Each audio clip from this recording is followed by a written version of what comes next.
సచితానంద సమర్థ సద్గురు సాయి మహారాజ్కి జై. సాయి బిడ్డలందరికీ కూడా సాయినాథుని ఆశీర్వాదాలతో మనము గురు చరిత్రలో 5వ అధ్యాయంలో ఉన్నామండి. నిన్న ఆ తల్లికి స్వామి దర్శనమిచ్చి వరం కోరుకోమంటే ఆ వరాన్ని ఇచ్చి ఆయన అంతర్ధానం అయ్యే వరకు చెప్పుకున్నాం కదా. ఆ తర్వాత ఏం జరిగిందో చూద్దామండి.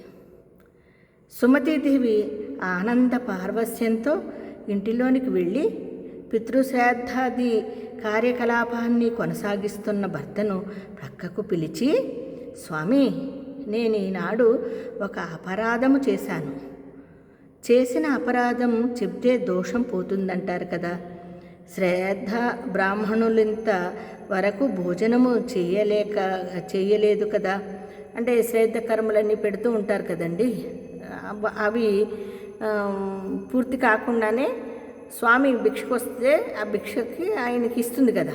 అది ఆ భర్తకి చెప్తుంది, నేను ఇలా చేశాను అని చెప్పి.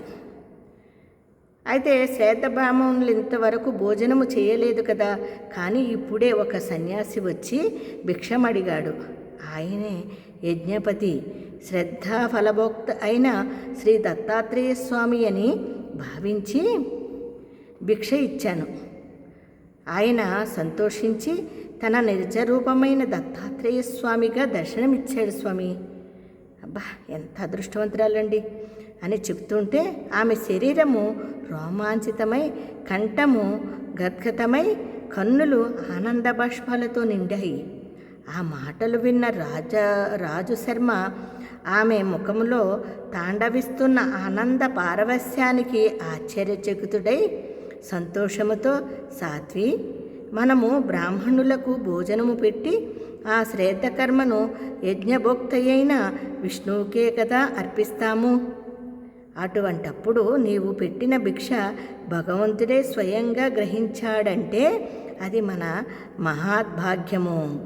అందుకే కేవలం నీ విశ్వాస ఫలమే నీవు చేసిన ఈ మంచి కార్యము వలన నీవేగాక అందరము కృతార్థులమయ్యాము.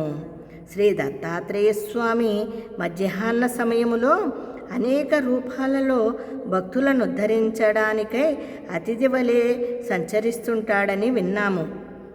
ఆచరణలో జరిగిన లోపం వలన అతిథి ఆకలితో తిరిగిపోతే సాక్షాత్తు ఆ శ్రీహరే తిరిగిపోయినట్లు నీవు చేసిన పని ఎంతో కళ్యాణకరమైనది అని ప్రశంసించాడంటండి భర్త. అప్పుడు ఆ పరమసాధ్వి తనకు స్వామి వరమిచ్చిన సంగతి వివరంగా చెప్పింది. రాజుశర్మ ఆనందభరితుడై, కళ్యాణి, నీవు మన వంశానికి ప్రపంచానికి కూడా మంగళకరమైనదే కోరావు. నేను ధన్యుణ్ణి అని ఆమెను మనసారా అభినందించి మిగిలిన శ్రేద్ధ కలాపాన్ని యథావిధంగా పూర్తి చేశారండి వాళ్ళు దంపతులు.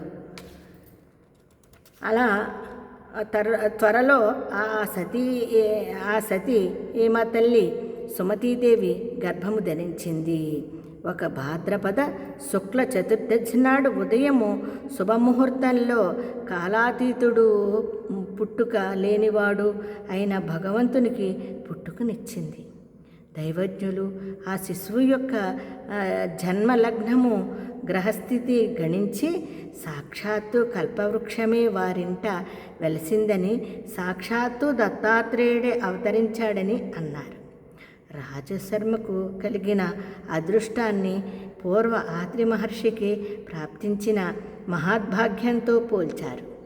ఆ శిశువు పాదాలలో దివ్య చిహ్నాలు మొదలైన శుభలక్షణాలతోనూ ప్రతిమాన తేజస్సుతోనూ ప్రకాశిస్తుండగా వలన అతనికి శ్రీపాదుడు అని నామకరణం చేశారటండి.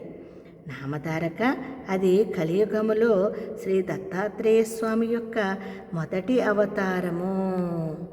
అదండి, ఆమె కోరింది కదా స్వామిని. ఆయన చెప్పాడు కదా, నీకు పుత్రుడు పుడతాడు అని చెప్పి. కాలాతీతుడు పుట్టాడు. ఆమె గర్భవతి అయింది. భాద్రపద శుక్ల చతుర్దశి నాడు ఉదయం శుభముహూర్తంలో కాలాతీతుడు పుట్టుక లేనివాడు అయిన భగవంతునికి పుట్టుకనిచ్చింది ఆ మహాతల్లి. అప్పుడు చూడండి పుట్టుకనిచ్చింది కదా. పుట్టినది మొదలు శ్రీ పాదస్వామి శుక్లపక్ష చంద్రునిలాగా అందరికీ ఆహ్లాదాన్ని అందిస్తూ ఆనందం చిందిస్తూ ముద్దులు మూటగడుతూ పెరిగి 8 ఏండ్ల వాడయ్యాడు.